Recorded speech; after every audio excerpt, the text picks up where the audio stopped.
నా మనసులో మొట్టమొదటిగా మిగిలిన ఊరు ఆంధ్రప్రదేశ్ ఏదైనా ఉందని అది తిరుపతి. ఆ ఫంక్షన్ అది పసివాడి ప్రాణం అని సందర్భంగా దగ్గరికి ఇచ్చేస్తున్నాను.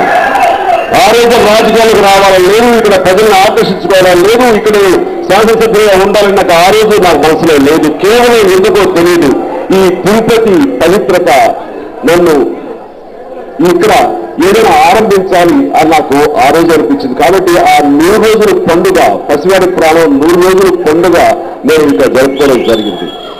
తర్వాత బహుశా వెంకటేశ్వర స్వామి కొలువై ఉన్నటువంటి పవిత్ర స్థలం ఏదైనా ఆరంభించాలి అన్నప్పుడు ఎవరికైనా సరే ఈ సెంటిమెంట్ అనేది మీ దృష్టి వెళుతుంది. కానీ దానితో పాటు ఇక్కడ ఉన్నటువంటి చాలా కొద్దిమంది పనిచేస్తున్నారు. వాళ్ళ ద్వారా ఇక్కడ ప్రజలను ఎంతగా అభిమానిస్తారు, ఎంతగా ఇష్టపడతారు అనేది తెలుసుకున్న తర్వాత నాకు ఇక్కడ ఉన్నటువంటి సెంటిమెంట్ నాకు ద్విగుణీకృతమైంది, రెండింతలుగా ఉంది. కాబట్టి రాజకీయ రంగ ప్రవేశం చేయాలనుకున్నప్పుడు కూడా నా మనసులో మొట్టమొదటిగా మిగిలింది ఈ తిరుపతి. ఈ తిరుపతిలో మనం రాజకీయ ప్రస్థానం ప్రారంభించాలి, మన యొక్క పార్టీ ఇక్కడ ప్రారంభించాలి అని ఇక్కడ ప్రారంభించడం జరిగింది. అప్పుడు అనుకున్నటువంటి ఆ తరువులే లక్షల కొద్ది జనం తరలి వచ్చి నాకు ఆశీస్సులు ఇచ్చారు. ఈ రాజకీయ రంగ ప్రవేశానికి నాకు స్వాగతం పలికారు. ఆ దృశ్యం ఇప్పటికీ నేను మర్చిపోలేను.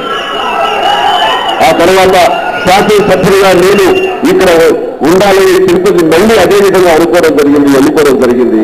ఆ తర్వాత మీకు తెలుసు, ఇక్కడ నన్ను అత్యంత మెజారిటీతో మీరందరూ కూడా ఒక శాసనసభ్యత్వం నాకు ఇచ్చారు.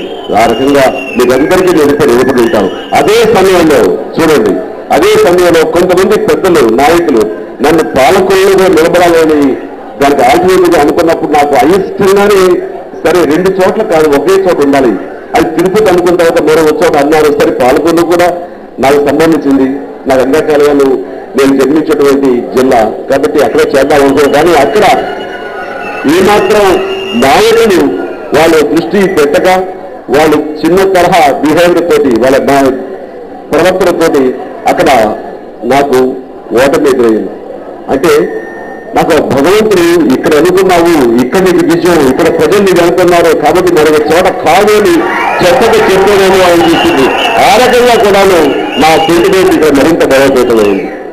సూర్యుడి వెళ్ళి ఇక్కడ ఇదే చోట ఇందాక చెప్తారు నాయకులు, లక్షల్లో ఎప్పుడో చరిత్రలో జరగంది ఒక ఎమ్మెల్యేగా పదవిలో ఉంటేనే పదోన్నతి ఒక ఎంపీగా రావడం, రాజ్యసభ ఎంపీగా రావడం చాలా అరుదైనటువంటి ఫీట్.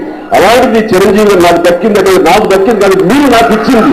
తిరుపతి ప్రజలు నాకు ఆ బాధ్యతను అప్పగించారు, ఇంత గౌరవాన్ని ఇచ్చారు. కాబట్టి నేను గౌరవంగా అది అనుకోవడమే కాదు, ఎంతో బాధ్యతగా అనుకుంటున్నాను. ఇంత పెద్ద ఎత్తున నాకు ఈ యొక్క అవకాశం కల్పించేందుకు ఆ జన్మాంతరం నా జీవిత ఉన్నత కాలం తిరుపతి పట్టణాన్ని, తిరుపతి నియోజకవర్గాన్ని, తిరుపతి ప్రజల్ని నేను ఎప్పుడూ మర్చిపోలేను. ఎందుకంటే నేను మనసా వాచ ఇక్కడ మీరు నాకు ఇచ్చినటువంటి ఆ గౌరవాన్ని, నాకు ఇచ్చినటువంటి పదోన్నతిని, నాకు ఇచ్చినటువంటి ఆ స్థానాన్ని, ముఖ్యంగా మనసులో మీరు ఇచ్చినటువంటి ఆ సుస్థిర స్థానానికి ఎప్పుడూ కృతజ్ఞత సందర్భాలు తెలియజేస్తున్నాను. రాయ్ చిరంజీవి ఎమ్మెల్యే అయిన రాజకీయాల్లో కొత్తగా వచ్చి ఎమ్మెల్యే కొత్తల్లో అది కూడా నా బిగినింగ్ డేస్లో ఆ మొదటి సంవత్సరాల కాలంలో ఇక్కడ ఉన్నటువంటి పరిస్థితులు అవగాహన చేసుకోవడానికి, సమస్యలని కూలంకుషంగా అర్థం చేసుకోవడానికి నేను కొంచెం సమయం తీసుకున్నమాట వాస్తవం.